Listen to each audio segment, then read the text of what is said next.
Hello guys, आप सभी का उड़ान एजुकेशन प्लेटफॉर्म यूट्यूब चैनल में बहुत बहुत स्वागत है। तो आज का वीडियो बहुत ही ज़्यादा खास होने वाला है, क्योंकि आज का वीडियो में हम आईटीआई का बहुत ही ज़्यादा इंपॉर्टेंट क्वेश्चन का चर्चा करेंगे, जो सीधे आपका एग्जाम हॉल में आने वाला है। क्योंकि आज का इस वीडियो में हम अति महत्वपूर्ण क्वेश्चन पर चर्चा करेंगे, जो हर एक बार आईटीआई का एग्जाम में आता है, और यह क्वेश्चन कई बार जाकर के पूछा हुआ रिपीटेड क्वेश्चन है। उन सभी क्वेश्चन को कवर करेंगे, और यह क्वेश्चन हर एक बार एग्जाम में पूछा जाता है। तो इस वीडियो को आप छोड़ के मत जाइएगा, पूरा वीडियो को देखिएगा। एग्जाम हॉल में आप पूरा क्वेश्चन को तोड़ के आइएगा। तो चलिए ज़्यादा समय ना लेते हुए इस हम वीडियो को स्टार्ट करते हैं। तो आज का वीडियो आईटीआई के स्टूडेंट के लिए काफ़ी ज़्यादा खास होने वाला है। तो आप सभी एग्जाम से पहले एक बार जरूर इस वीडियो को देख के जाइएगा, आपको काफ़ी ज़्यादा फायदा होगा। क्योंकि इस वीडियो में हम पूछा हुआ क्वेश्चन और जो पूछने वाला है उस सभी क्वेश्चन को इसमें हम कवर करेंगे। तो आज हम पहले साइंस का, इनके physics, chemistry, bio mixing question का चर्चा करने वाले हैं। तो आप प्लीज़ वीडियो को छोड़ के मत जाइए, पूरा वीडियो को देखिए, आपको काफ़ी ज़्यादा उपयोगी साबित होगा। और आप एग्जाम हॉल में एग्जाम को 100% क्वेश्चन करके आएंगे, और यहाँ से भी क्वेश्चन आपका आता है।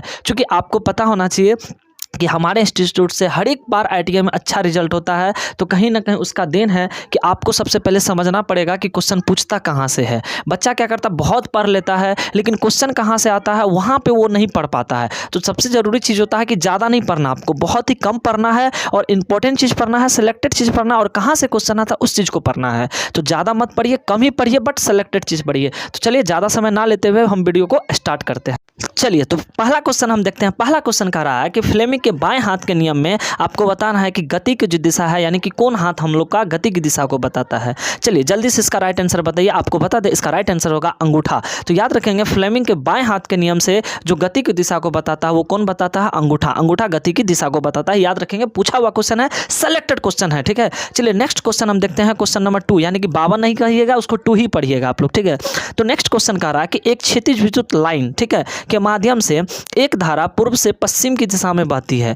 तो दाहिने हाथ के अंगूठे के नियम को लागू करने के लिए इसके ऊपर एक बिंदु पर चुंबकीय क्षेत्र की दिशा क्या होगी? आपको बताना इसका राइट आंसर। तो इसका राइट आंसर हो जाएगा उत्तर से दक्षिण की ओर। याद रखिएगा, सिलेक्टेड क्वेश्चन है, इसका राइट आंसर हो जाएगा उत्तर से दक्षिण की ओर। एक बार आप बार बार इस क्वेश्चन को नोट करके, यानी कि रोक करके पढ़िए क्वेश्चन क्या करा, बट इसका राइट आंसर हो जाएगा उत्तर से दक्षिण की ओर। चलिए नेक्स्ट क्वेश्चन हम देखते हैं। नेक्स्ट क्वेश्चन कह रहा है, यदि किसी पिंड का वेग को दुगुना कर दिया जाए तो उसका गतिज ऊर्जा क्या होगा? Very very important question. अगर आपसे यह पूछा जाता है कि किसी भी वस्तु के वेग को, यानी कि पिंड है, और उसका वेग को दुगुना कर दिया जाता है, उसका गतिज ऊर्जा क्या हो जाता है? तो याद रखेंगे 4 गुना होगा। क्यों? क्योंकि गतिज ऊर्जा का जो फॉर्मूला होता है वो होता है 1/2 mv²। तो 1/2 mv², तो यहाँ वेग का स्क्वायर हो जाता है। तो आप याद रखेंगे, कभी भी अगर किसी भी व्यक्ति का, ठीक है, या पिंड का वेग को दुगुना करेगा तो उसका स्क्वायर गुना हो जाएगा उसका गतिज ऊर्जा। 2 गुना कर रहा तो 2 का स्क्वायर कितना होगा? 4, तो उसका 4 गुना हो जाएगा। अगर यहाँ पे उसका वेग को 3 गुना करता तो उसका स्क्वायर कर दीजिए, तो 3 का स्क्वायर कितना हो जाएगा? 9, तो 9 गुना हो जाता। अगर वेग को 4 गुना करता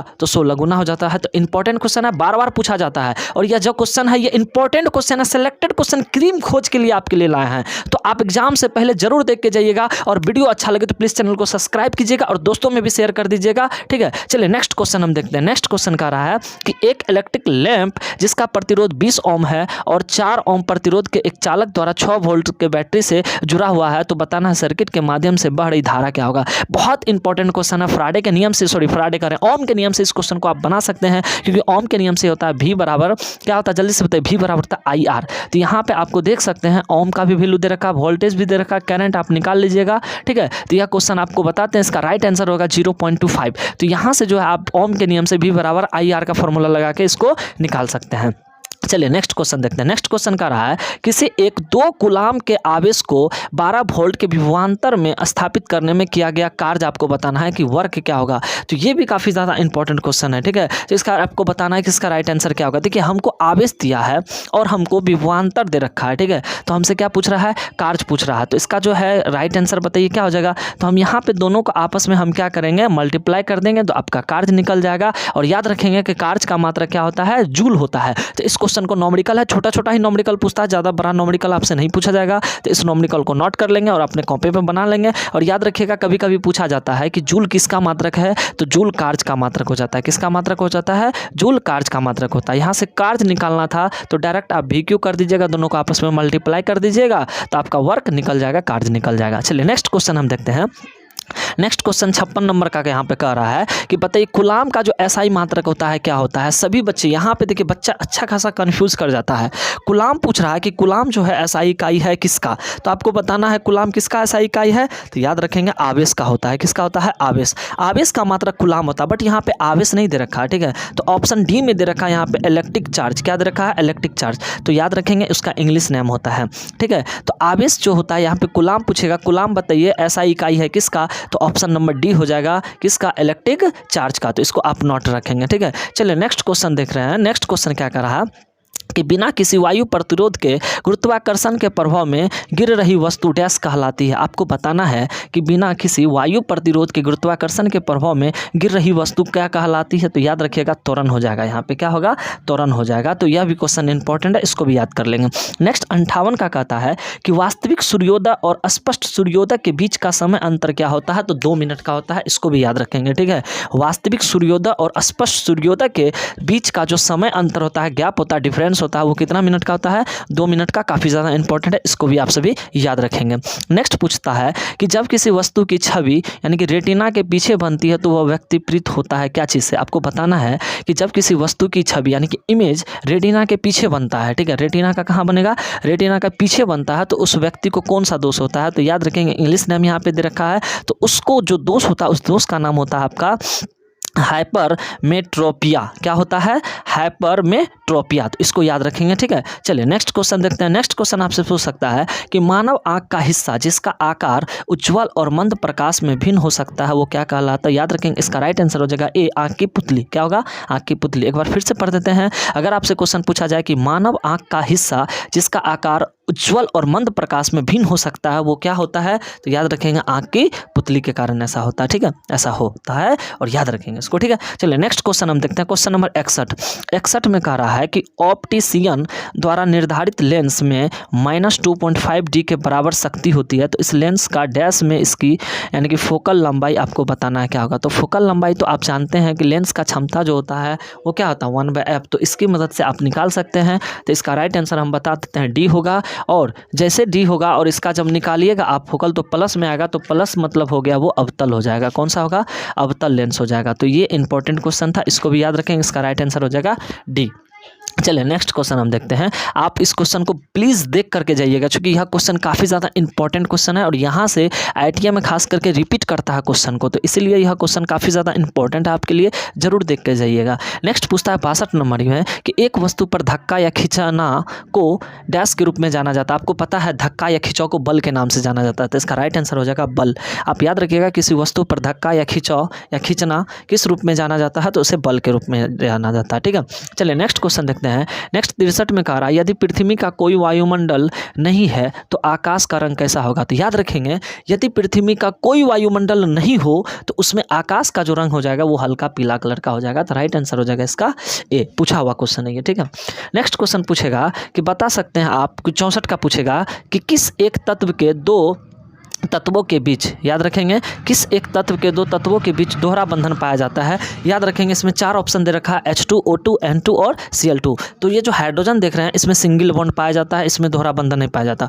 O2 में दोहरा बंधन पाया जाता है, तो इसका राइट आंसर हो जाएगा बी। अगर N2 रहता तो N2 में तिहरा बंधन यानी कि ट्रिपल बॉन्ड पाया जाता है, ठीक है। और क्लोरीन में भी सिंगल बॉन्ड पाया जाता है। तो याद रखिएगा हाइड्रोजन यानी कि H2 में सिंगल बॉन्ड पाया जाता है, O2 में डबल बॉन्ड पाया जाता है, N2 जो C में दे रखा है ट्रिपल बॉन्ड पाया जाता है और D में सिंगल बॉन्ड पाया जाता है। तो अगर आपसे ये पूछा तो हो सकता है N2 भी पूछ सकता है, तो उसमें त्रिबंधन पाया जाता है। इस चीज को आप सभी स्टूडेंट याद रखेंगे। नेक्स्ट क्वेश्चन देखते हैं 65 का कह रहा है डैश के गठन के कारण कुछ दिनों के लिए खुले में रखे जाने पर चांदी काली हो जाती है। आपको बताना है यानी कि कुछ दिन रखा जाता है चांदी को खुले में तो वो काली हो जाती है। इसका रीजन क्या है, तो इसका रीजन हो जाएगा आपका ऑप्शन नंबर डी Ag2S, यानी कि आपका हो जाएगा सिल्वर ऑक्साइड के कारण जो होता है उसका रंग काला पड़ जाता है, ठीक है। तो इसका राइट आंसर आपसे पूछा जाए कि चांदी का रंग काला क्यों हो जाता है, तो याद रखेंगे सिल्वर सल्फाइड के कारण। किसके कारण, सिल्वर सल्फाइड के कारण। तो इसका राइट आंसर हो जाएगा ऑप्शन नंबर डी। चलिए नेक्स्ट क्वेश्चन पूछ सकता है आपका 66 का कि C2H5COOH जाना जाता है किस नाम से। तो याद रखेंगे ये एसिटिक है, ठीक है। जिसमें आपका COOH लग गया वो अम्ल हो गया। क्या हो गया, अम्ल हो गया। तो यहाँ पे दे रखा है C2H5COOH को किस नाम से जाना जाता है? तो याद रखेंगे इसका जो है यहाँ पे IUPAC नेम दे रखा है, जिसका राइट आंसर हो जाएगा बी। चूंकि वैसे भी जान लो कि जिसमें एसिड लगा होगा, चूंकि COOH के कारण एसिड, और एसिड इसमें किस में लगा है? बी में, तो उसका राइट आंसर क्या हो जाएगा? बी। ठीक है, चलिए नेक्स्ट क्वेश्चन देखते हैं। क्वेश्चन नंबर 67 में कह रहा है कि बेंजीन की संरचना में कितने एकल बंधन होते हैं? काफ़ी ज़्यादा इंपॉर्टेंट क्वेश्चन है। ठीक है, तो आप सभी को पता होना चाहिए कि बेंजीन का जो सूत्र होता है C6H6 होता है। क्या होता है? C6H6। नहीं याद है? लिख लीजिए, बेंजीन का सूत्र C6H6 होता है। और उसमें पूछ रहा है कि सिंगल बॉन्ड की संख्या कितनी होती है। तो आप जब इसका बॉन्ड इन्फॉर्मेशन कीजिएगा तो उसमें आपको पता चलेगा इसमें टोटल सिंगल बॉन्ड की संख्या जो होता है 9 होता है। क्यों? क्योंकि इसमें टोटल बॉन्ड 12 होता है, जिसमें डबल बॉन्ड होता है। तो डबल बॉन्ड को छोड़ेंगे तो सिंगल बॉन्ड सिर्फ 9 होगा। ठीक है, याद रखिएगा बेंजीन की संरचना में टोटल सिंगल बॉन्ड की संख्या कितनी होती है? 9। नेक्स्ट क्वेश्चन देखते हैं। क्वेश्चन नंबर 68 कह रहा आधुनिक आवर्त सारणी में एक जिगजैग रेखा जो धातुओं को गैर धातुओं से अलग करती है, सीमा रेखा दाईं ओर तत्व में से नहीं है, वो क्या है आपको बताना है। ठीक है, तो ये इसका राइट आंसर हो जाएगा will be option number B, selenium. ठीक है, क्वेश्चन फिर से आप लोग पढ़ लीजिए। कह रहा आधुनिक आवर्त सारणी में एक जिगजैग रेखा जो धातुओं को गैर धातुओं से अलग करती है, ठीक है, वो क्या होता है? तो याद रखेंगे इसका राइट आंसर हो जाएगा सेलेनियम। आवर्त सारणी को जब देखेंगे तो वहाँ से आपको स्पष्ट पता चल जाएगा। तो यह सब क्वेश्चन पूछा हुआ एग्जाम में छपने वाला क्वेश्चन सब है, इसको जरूर आप बार बार देखिए ताकि एग्जाम में आपका एक भी क्वेश्चन ना छूटे। नेक्स्ट क्वेश्चन पूछ सकता है आपका 69 नंबर का, एक खोल में समायोजित किए जा सकने वाले इलेक्ट्रॉनों की संख्या कितनी होती है? एक खोल मतलब होता है एल सेल। यहाँ पे देखिए एल सेल दे रखा, तो याद रखेंगे के सेल होता है, KLM होता है। तो के में मैक्सिमम इलेक्ट्रॉन 2 होता है, एल में 8 होता है, एम में क्या हो जाएगा? तो एम में याद रखिएगा टोटल 18 हो जाएगा। तो यहाँ से आपसे जो क्वेश्चन पूछ रखा है वो पूछ रखा है एल सेल में बताइए टोटल इलेक्ट्रॉन कितना होता है? तो एल सेल में कितना होता है आपका? 8। अगर के सेल पूछता तो 2 हो जाता है, के में कितना हो जाता है? के में 2, एल है तो एल का 8। इसका राइट आंसर हो जाएगा डी। ठीक है, नेक्स्ट क्वेश्चन आपसे पूछ सकता है। ठीक है, 70 में दे रखा है कि परमाणु में इलेक्ट्रॉनिक विन्यास 2, 8, 7 है, तो निम्नलिखित में से किस तत्व के साथ रासायनिक रूप में समान हो जाएगा? ये आपको बताना है। एक एलिमेंट है जिसका इलेक्ट्रॉनिक विन्यास हमको 2, 8, 7 दे रखा है, तो कह रहा कि निम्नलिखित में से किस तत्व के साथ रासायनिक रूप से समान होगा? तो ऐसा एलिमेंट आपको बताना है। ठीक है, तो ये याद रखेंगे इसका राइट आंसर हो जाएगा आर्गन 18। क्योंकि आपको पता होना चाहिए कि सभी तत्व चाहता है वो आर्गन की तरह व्यवहार करे। ठीक है, वो आर्गन की तरह बनना चाहता है वो। तो इसका बाहरी कक्षा में अगर गौर से देखेंगे इलेक्ट्रॉनिक विन्यास से 2, 8, 7 है, तो ये अधातु है। ये कितना इलेक्ट्रॉन लेगा? इसका अष्टक पूरा हो जाएगा 1 जब लेगा तो इसका इलेक्ट्रॉनिक विन्यास 2, 8, 8 हो जाएगा, जो कि किसके अक्रिय तत्व की तरह हो जाएगा? आर्गन की तरह। तो इसका राइट आंसर क्या हो जाएगा? डी। चलिए नेक्स्ट 71 का क्वेश्चन देखते हैं। वेरी वेरी इंपॉर्टेंट क्वेश्चन है।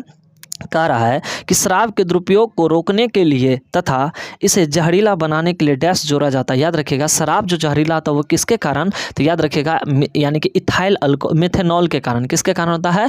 मिथेनॉल यानी कि मिथाइल अल्कोहल के कारण।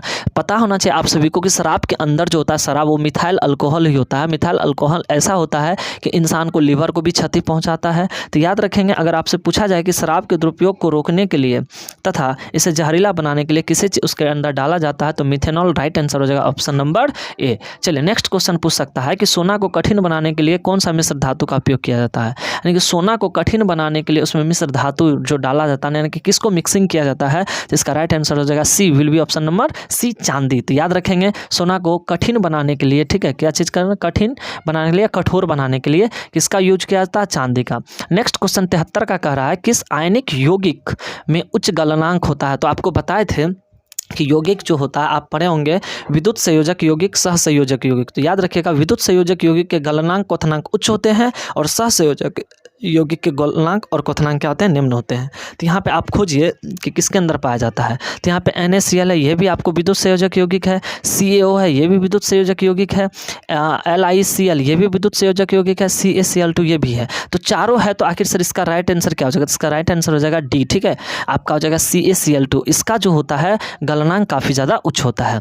चलिए नेक्स्ट 74 का क्वेश्चन देखते हैं। कह रहा है कि उसकी प्रतिक्रियाशीलता के संबंध में धातुओं का सही घटता क्रम बताइए, आपको क्या होगा? तो जब यह धातु की क्रियाशीलता श्रेणी पढ़िएगा तब आपको पता चलेगा। यह क्वेश्चन उसी स्टूडेंट से बनेगा जिसको धातु की क्रियाशीलता श्रेणी याद होगा। ठीक है, तो धातु की क्रियाशीलता श्रेणी देख के इसको आसानी से बता सकते हैं। तो आप सभी स्टूडेंट धातु की क्रियाशीलता श्रेणी जरूर याद करके जाइएगा। ठीक है ना, मेरा एक्सपीरियंस है कि यहाँ से क्वेश्चन अच्छा खासा आता है, तो आप इसको जरूर एक बार देख करके जाइएगा। यहाँ से क्वेश्चन हर एक साल रिपीट करता है। ठीक है ना, क्योंकि इतना साल से हम पढ़ा रहे हैं तो काफ़ी ज़्यादा अनुभव है हमको कि यहाँ से क्वेश्चन आता है, तो जरूर देख के जाइएगा। फिलहाल इसका राइट आंसर बता देते हैं बी बी हो जाएगा, ठीक है, क्योंकि सबसे अधिक क्रियाशील हो जाएगा मैग्नीशियम, उसके बाद होता है थोड़ा सा कम एल्युमिनियम, फिर जिंक, फिर लोहा। तो इसका सीक्वेंस आपको तभी याद होगा जब धातु की क्रियाशीलता श्रेणी आप याद करेंगे, ठीक है। चलिए नेक्स्ट क्वेश्चन, हम क्वेश्चन नंबर 75 का देखते हैं। 75 में क्या करा धातु ऑक्साइड जो पानी में अघुलनशील होता है वो क्या कहलाता है। आपको बताना, 4 ऑप्शन दे रखा है। धातु ऑक्साइड जो पानी में अघुलनशील होता है, तो इसका राइट आंसर याद रखिएगा पोटेशियम ऑक्साइड।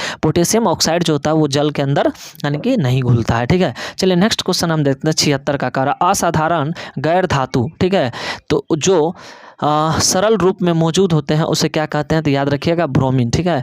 ये जो है आपका धातु है, बट आपको पता होना चाहिए गैर अधातु मतलब होता है नॉन मेटल, एक तरह से आप कह सकते हैं।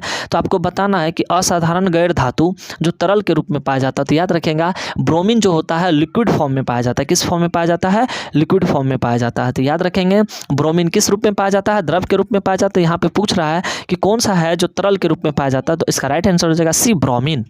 नेक्स्ट क्वेश्चन पूछ सकता है 77 का, कह रहा है कि सिरका का प्राकृतिक स्रोत क्या है, तो एसिटिक एसिड। याद रखिएगा एसिटिक एसिड नहीं सिट्रिक एसिड। तो याद रखिएगा अगर आपका सिरका का आपसे प्राकृतिक स्रोत पूछेगा तो इसका याद रखेंगे, इसका राइट आंसर हो जाएगा सिट्रिक एसिड। इसका राइट आंसर हो जाएगा will be option number A, ठीक है। लैक्टिक अम्ल आपको पता है किस में पाया जाता है, दही में पाया जाता है, ठीक है। हाइड्रोक्लोरिक अम्ल कहाँ पे पाया जाता है, अमाशय के अंदर पाया जाता है। तो यह सब क्वेश्चन काफी ज्यादा इंपॉर्टेंट है, याद रखेंगे। नेक्स्ट 78 नंबर का क्वेश्चन कर रहा है कि डैश द्वारा सीमेंट का निर्माण किया जाता है, बताना आपको यह कौन सा अभिक्रिया है। तो आप याद रखेंगे इस अभिक्रिया को कहा जाता है संयोजन अभिक्रिया। तो संयोजन अभिक्रिया के द्वारा ही सीमेंट का निर्माण किया जाता है। इसका राइट आंसर हो जाएगा बी। काफी ज्यादा इंपॉर्टेंट क्वेश्चन है, ये हर एक बार पूछा हुआ क्वेश्चन है और रिपीटेड क्वेश्चन है। प्लीज आप यहाँ से जरूर देख के जाइएगा, क्वेश्चन आपको 100% फायदा करेगा यहाँ से क्वेश्चन, ठीक है ना, क्योंकि रिपीटेड क्वेश्चन यहाँ से आपको हम बता रहे हैं। नेक्स्ट क्वेश्चन है 79 का कह रहा है जब फेरस सल्फेट जलाया जाता है तो उत्पादों की भौतिक स्थिति क्या होती है। तो आपको याद रखना है कि जब फेरस सल्फेट को जलाया जाता है तो जो प्रोडक्ट बनता है उसकी जो भौतिक स्थिति होता है, फिजिकल स्टेट होता है, वो केवल ठोस होता है। इसका राइट आंसर हो जाएगा सी। चलिए 80 का क्वेश्चन देखते हैं। 80 में कह रहा है कि कोयला का जलना कौन सा आपको एग्जाम्पल है। तो कोयला आपको बताना है, कोयला मतलब कार्बन होता है, सी ऑक्सीजन से जलता है तो CO2 बनता है। तो यह अभिक्रिया एक प्रकार का संयोजन हो जाएगा। क्या हो जाएगा, संयोजन होगा। देखिए आप लोग बहुत ज़्यादा पढ़ लेते हैं, ज़्यादा पढ़ने की कोई ज़रूरत नहीं है। आप कम पढ़िए, सेलेक्टेड चीज़ पढ़िए, ठीक है ना। आलतू फालतू चीज़ में आप ज़्यादा समय ना बर्बाद करें, क्योंकि स्मार्ट तरीका से पढ़िए, आपका 100% रिजल्ट होगा। तो हम जो यहाँ पे करवा रहे हैं आपको बिल्कुल स्मार्ट तरीका से तैयारी करा रहे हैं। आप प्लीज़ हमारे इस चैनल को सब्सक्राइब कर लीजिए ताकि आप ITI का कोई भी एग्जाम में बैठे तो आपको यहाँ से काफ़ी ज़्यादा यूजफुल मेरा वीडियो लगेगा, ठीक है। और अपने दोस्तों में प्लीज़ दबदबा के शेयर कीजिए, ठीक है, अगर वीडियो अच्छा लगे तो। नेक्स्ट हम क्वेश्चन देखते हैं, क्वेश्चन नंबर 81 करा श्रृंखला यानी कि सीरीज में प्रतिरोधों के संयोजन में कुल संभावित अंतर इतना है। V1 दे रखा है, V2 दे रखा है और V3 दे रखा है इतना। तो आपको बताना है इसमें, ठीक है, कि इसका संयोजन यानी कि संभावित अंतर क्या हो जाएगा, ठीक है। तो इसका राइट आंसर हो जाएगा D 50 वोल्ट। तो ये छोटा सा नॉमरिकल है, आप इन सबको सॉल्व कर लीजिएगा, बिल्कुल आसान नॉमरिकल है, ठीक है। क्योंकि यहाँ पे तो हम नहीं सॉल्व कर सकते, बोर्ड पर अगर हमको करवाएंगे तो इस क्वेश्चन को करवा देंगे। नॉमरिकल है छोटा सा, सॉल्व कर लीजिएगा इसको। नेक्स्ट है 82 का कह रहा है निम्नलिखित में से कौन सा सही रूप से संभावित अंतर यानी कि भी और कार जो है दे रखा है W और चार्ज दे रखा है Q के बीच आपको संबंध बताना है, ठीक है। तो याद रखेंगे, जस्ट हम इससे पहले भी इस क्वेश्चन का चर्चा कर चुके हैं। इसका राइट जो आंसर हो जाएगा will be option number B, यानी कि विभवांतर या वोल्ट बराबर होता है कार्य बाय आवेश। याद रखिएगा कि V बराबर होता है W बाय Q, इसीलिए हम आपसे पूछे थे। अगर कार्य आपसे पूछा जाए वहाँ पे हम कार्य निकालते, विभवांतर आवेश दिया था तो दोनों को गुना करके हम कार्य निकाल लिए थे। तो याद रखिएगा V बराबर होता है W बाय Q, यानी कि कार्य बटा आवेश, और कार्य बराबर होता है विभवांतर गुना आवेश। तो इसका राइट आंसर हो जाएगा B। नेक्स्ट 83 का क्वेश्चन देखते हैं, कहता है गिरते पानी से बिजली बनाने के लिए किस पावर प्लांट का उपयोग किया जाता है। बहुत अच्छा क्वेश्चन है, तो याद रखिएगा हाइड्रल पावर प्लांट, यानी कि इसका राइट आंसर होगा C जल विद्युत संयंत्र। क्या हो जाएगा, जल विद्युत संयंत्र। थर्मल पावर प्लांट से तो आपको पता है इसके अंदर जो है मेटल सब का यूज किया जाता है, यूरेनियम यानी कि कह सकते हैं एलिमेंट सब का यूज किया जाता है इसके अंदर, ठीक है। तो याद रखेंगे इसका राइट आंसर यानी कि गिरते हुए पानी से जो हम बिजली पैदा करते हैं उस संयंत्र को हम कहते हैं, उस पावर प्लांट को हम कहते हैं जल विद्युत संयंत्र, ठीक है। नेक्स्ट 84 का क्वेश्चन देखेंगे, कह रहा है एक 220 वाट की ट्यूब लाइट प्रतिदिन 5 घंटे संचालित की जाती है और 5 रुपये प्रति इतना की दर से आपको वार्षिक खपत बताना। काफ़ी ज़्यादा इंपॉर्टेंट है, ये क्वेश्चन जरूर देख के जाइएगा। पॉलिटेक्निक का भी एग्जाम में पूछता है और ITI का भी एग्जाम में बार बार क्वेश्चन पूछता है, ठीक है। तो इसका जो है आपका वार्षिक खर्च का फॉर्मूला होता है, इस फॉर्मूला पे अगर डायरेक्ट बैठाइएगा तो यह क्वेश्चन आप पढ़े होंगे तो इसका निकल जाएगा। तो आप जरूर इसका एक बार आंसर देख के जाइएगा और इस प्रोसेस को देख के जाइएगा किस तरह से इसका निकाला जाता है। इसका राइट आंसर हो जाएगा D।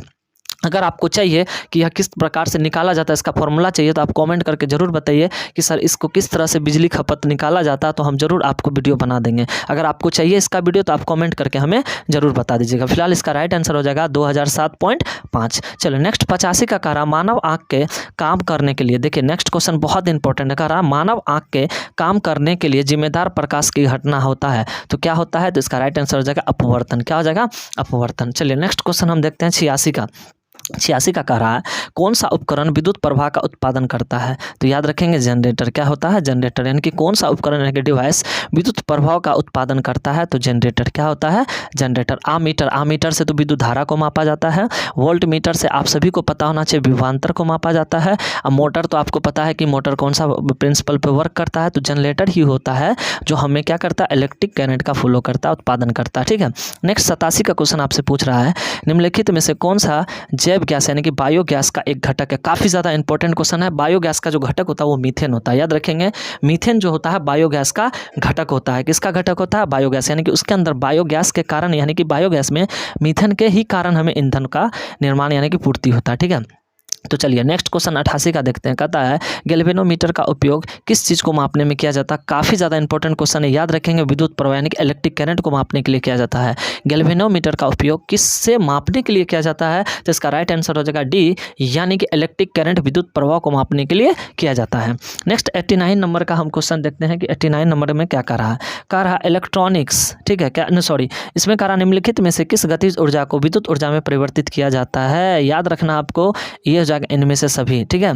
यानी कि कह रहा है आपको बताइए किस गतिज ऊर्जा को विद्युत ऊर्जा में परिवर्तित किया जाता है? ज्वार ऊर्जा से भी हो जाएगा आपका, पन बिजली से भी हो जाएगा, वायु ऊर्जा से भी हो जाएगा। तो इसका राइट आंसर हो जाएगा डी। एक बार फिर से पढ़ लीजिए। कह रहा निम्नलिखित में से किस गतिज ऊर्जा को विद्युत ऊर्जा में परिवर्तित किया जाता है? तो इनमें से सभी हो जाएगा। नेक्स्ट कह रहा कि इलेक्ट्रोलाइसिस के नियमों का खोज किसने किया था? तो माइकल फैराडे। यह भी काफ़ी ज़्यादा इंपॉर्टेंट क्वेश्चन है। ठीक है। इलेक्ट्रोलाइसिस का खोज किसने किया था? Michael Faraday. इलेक्ट्रोलाइसिस मतलब होता है कि विद्युत अपघटनशील में जो हम विद्युत धारा प्रवाहित करते हैं तो इसी क्रिया को हम इलेक्ट्रोलाइसिस कहते हैं। तो फिलहाल आपसे क्वेश्चन पूछा है कि इलेक्ट्रोलाइसिस के नियमों का खोज किसने किया था? तो फैराडे साहब, माइकल फैराडे।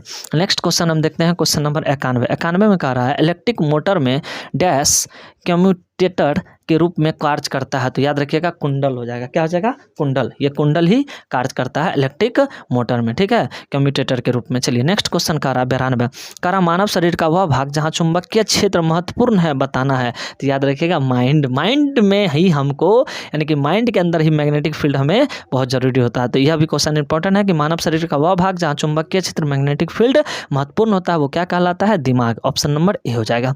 नेक्स्ट 93 का क्वेश्चन पूछ रखा है CaSO4 इंटू हाफ H2O का बताइए इसका नाम क्या होगा? तो याद रखिएगा plaster of Paris. Plaster of Paris का ही सूत्र होता है CaSO4 इंटू हाफ H2O। कभी कभी पूछा जाता है कि बताइए प्लास्टर ऑफ पेरिस में कितने जल के अणु होते हैं? तो सूत्र से देखिए यहाँ हाफ H2O होता है इसके अंदर। ठीक है।